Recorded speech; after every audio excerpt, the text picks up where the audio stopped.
right, guys. Thank you. So they say that you shouldn't wish anything bad on anybody else, you know, for the whole karma thing. But you know, shit happens. Like, I was just on my way over here, and I was in traffic, and some asshole cuts me off. You guys know who that is, but I don't know about you guys. My initial reaction is usually something like, "Fuck you, piece of shit! I hope you fucking die." And, like, you know, I start saying really irrational and terrible things, and like they can't even hear me anyway. But you know, other things like, "Hope you got a terminal illness," or "I hope your kids have birth defects." It's a little bit extreme. I'm kind of fucked up. So I think that instead of wishing something that horrible, I think it's perfectly acceptable to wish something mediocre on somebody. For example, in the same scenario, I'm driving. "Wow, what a douchebag. I hope he steps in gum." "I hope you get shit on by a bird." "I hope you drop your phone in the toilet and lose all your contacts. And you have to make a Facebook group asking for everybody's names." You know, that kind of thing. And it's usually, I'm never really that mad when it first happens.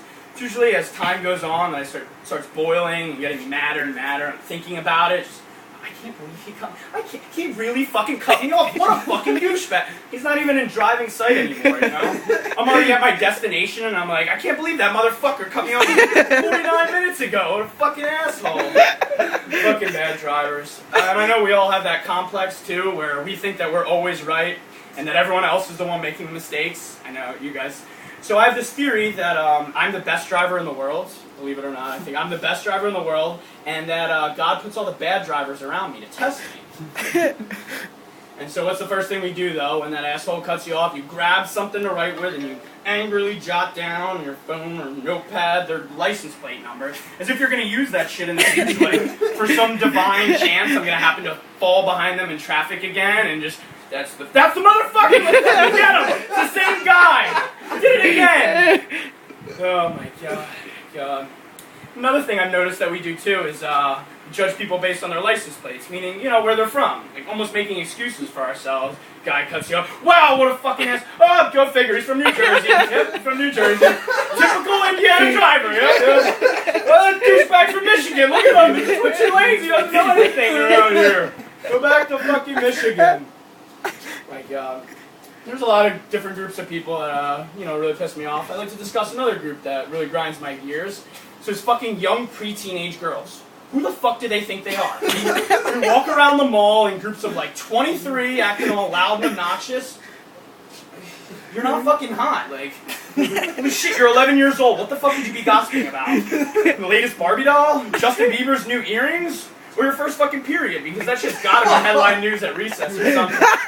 I went there. So one time, this group of flat-chested, 30-pound lip gloss-wearing sluts was walking by me in the mall, and one of the girls, she jumps out of the crowd, you know, right in my face, and she goes, "Get crunk!" Just like that to me, and I just stared at her. I had no response. What the fuck is that? What are you? And so, and I hate when they're always hanging out at coffee shops or Starbucks, think they're all cool, sipping their coffee. Like, you don't like coffee. Stop pretending like you like coffee. It's the same way that college kids pretend to like the taste of beer. They don't like the taste of beer. They just want to drink it to get drunk and fuck each other. Wake up in someone's front lawn. Their ass all sore. And speaking of strange places, you ever notice that you tend to have the most sexual dreams when you're not sleeping in your own bed? You could be spending the weekend at your 92-year-old grandma's house, having the best dream of your life, Adriana Lima, Jessica Simpson, you know, whoever your wildest fantasy is, and then you just had a wet dream all over poor Grammy's leg. But she's too old to notice.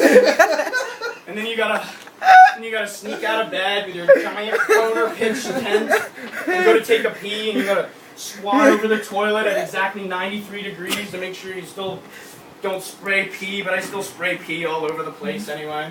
So I figured out a solution to all that. And what I do is I sit down, and I have to dip my dick into the water to make sure. I have to make sure I dip it into the water because, you know, I can still just sit down and I'll just be peeing all over the place still. It's fucking terrible. So I have to sit down and I gotta really try to keep forcing that thing down all the way into the water, you know, to avoid these catastrophic events. Which brings me to my next similar topic, which is the double fuck toilet, as I like to call it.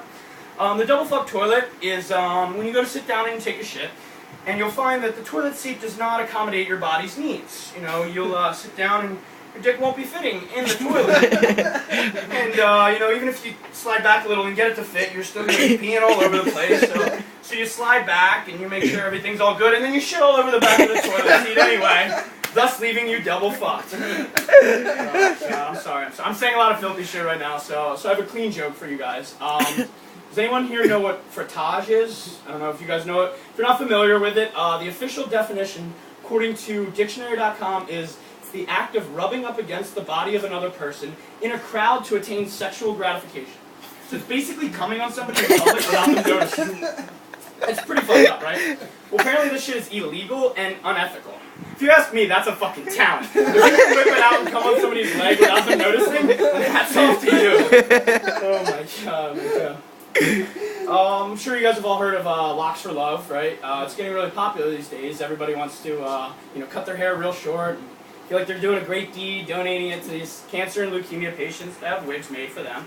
Well, I thought of an idea for my own organization, and it's called Cocks for Love. It's a great organization where black people are willing to donate a couple of unneeded inches off of their penis. Well, that's fortunate. Their number one sellers are Asian Men and the Jonas Brothers. Thank you guys very much. I'll be here all week. Yay!